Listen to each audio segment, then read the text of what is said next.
After a long silence, she looked at Shimwe with deep concern. Shimwe, you are not who you think you are.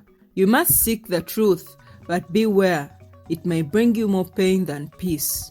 In a small town near Kampala, there lived a man named Shimwe and his wife Kathy. They were well known in that town for their wealth.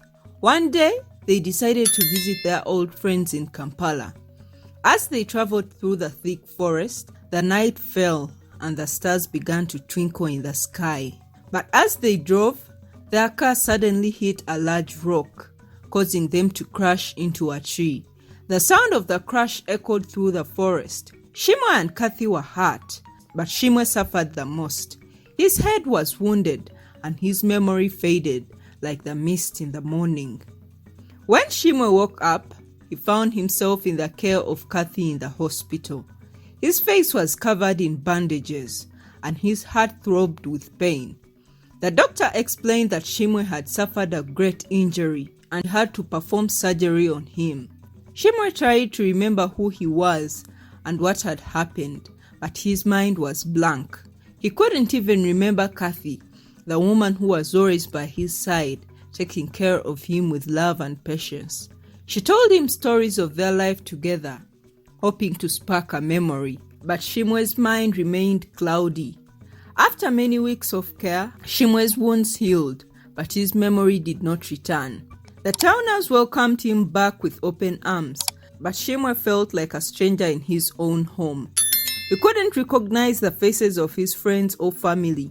Kathy was patient and gentle, helping him rebuild his life. She introduced him to his old friends, including Tony, his best friend, and Tony's wife, Amma. They tried to help him remember his past, but something didn't feel right to Shimwe. He had strange dreams and flashbacks of events he couldn't understand. As time passed, Shimwe began to notice odd things. People would tell him stories about his past that didn't match up. He found old letters and objects that seemed out of place, as if they belonged to someone else. One day, while searching through his belongings, Shimwe found a small bundle of photographs hidden in a wooden box. The photographs shocked him. They showed Kathy with another man, laughing and smiling together. Shimwe couldn't recognize the man, but the sight of them together filled him with confusion and anger. Who was this man, and why was he with Kathy?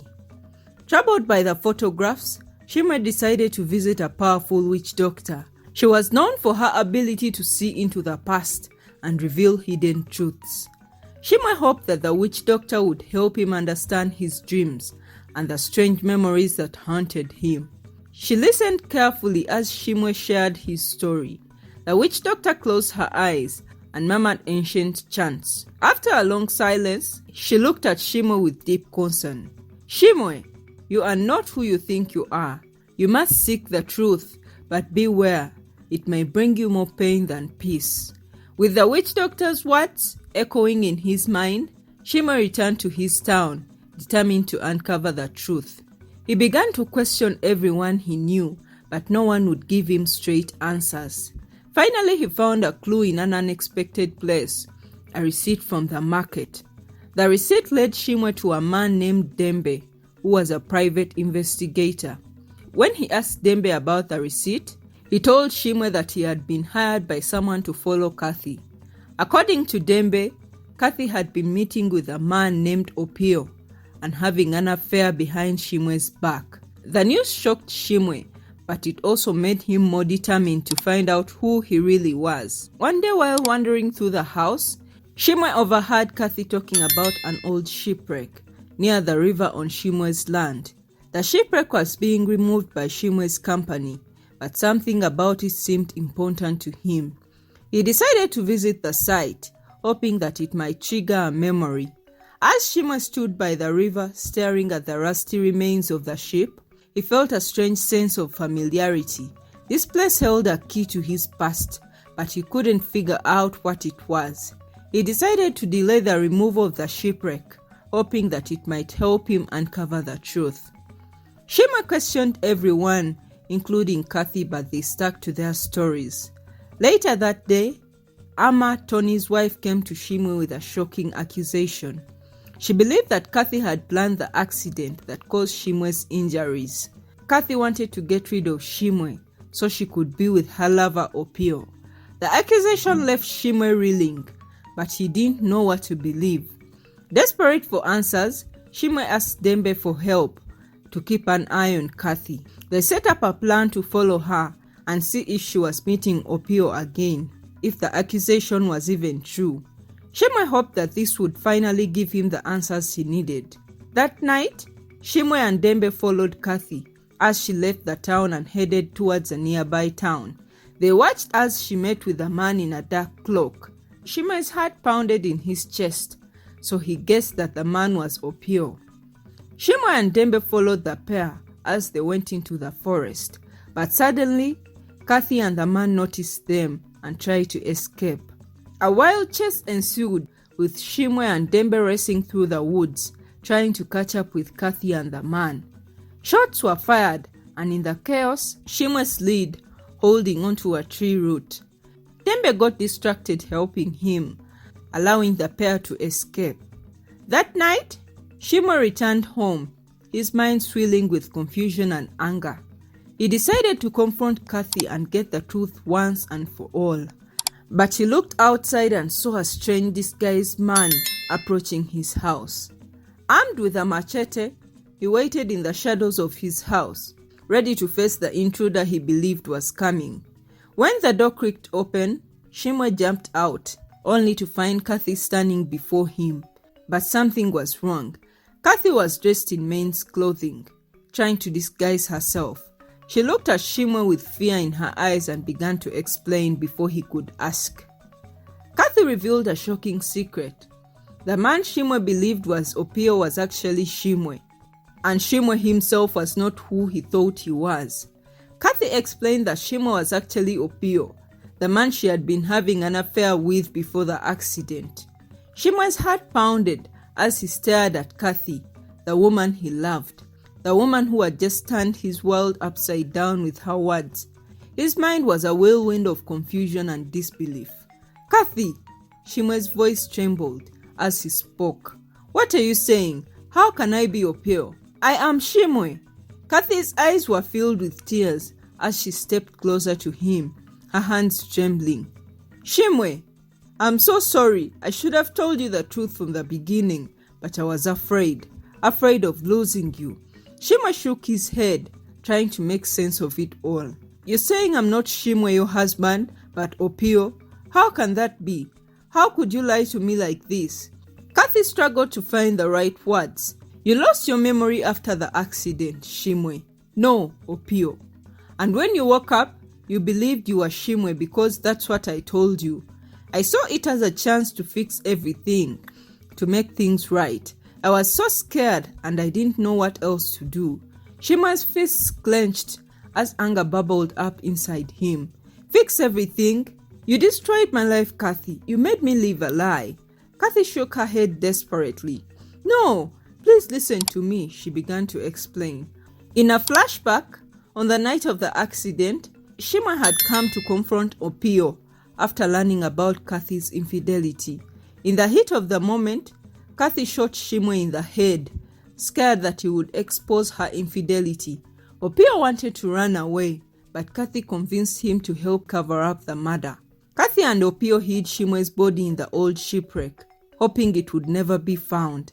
But when they tried to leave the scene, they crashed their car, and Opio lost his memory. Kathy took advantage of the situation. Kathy paid the doctor to change his face to her husband's face, convincing the towners that Opio was actually her husband, Shimwe. The chemicals they had used to hide the body in the shipwreck had preserved it instead of dissolving it. Shimwe, now realizing he was Opio, decided to visit the shipwreck one last time to see the truth for himself. Shimwe and Dembe went to the shipwreck. With Dembe's help, Shimwe climbed onto the remains of the ship. They carefully searched the wreck. The air was thick with tension, and the only sounds were the creaking of the old wood and the gentle lapping of the water against the wreck. Shimwe noticed something out of place, a heavy wooden box hidden beneath some old planks.